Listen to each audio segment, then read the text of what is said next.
এখন থেকে সারা দুনিয়ার মানুষ চিনে ফেললো তুফানকে।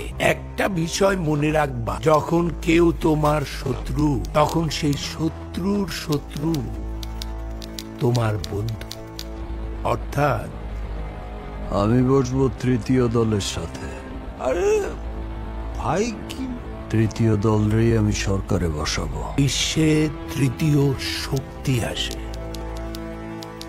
শত্রু বন্ধুর খেলা একটাই এজেন্ডা, সেটা হচ্ছে ক্ষমতা। তুমি মিয়া সমতার মতো দলকে যেভাবে খেয়ে দিলা, আমরা একই সাথে শকড, আবার একই সাথে ইমপ্রেসড। শোনো, তুমি তোমার প্ল্যান মতো এগিয়ে যাও, টাকা পয়সা যা লাগে আমরা দেব। চেয়ারম্যান সাহেবের সাথে কথা হয়েছে, বাট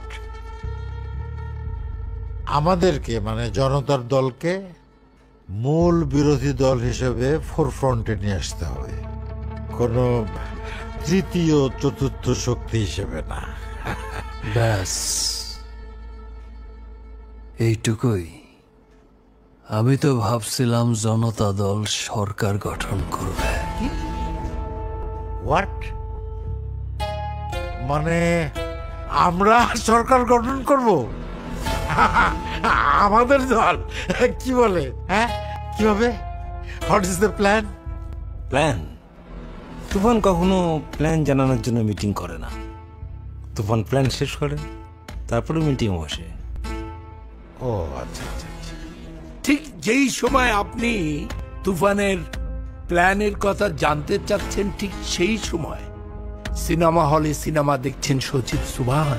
বায়ার নিয়ে নিজের জুট মিল পরিদর্শনে এসে বেঙ্গল চেম্বার অফ কমার্সের সভাপতি মুর্শেদ। সরকারি কর্মকর্তা জসিমের আজ ভয়ানক ব্যস্ততা।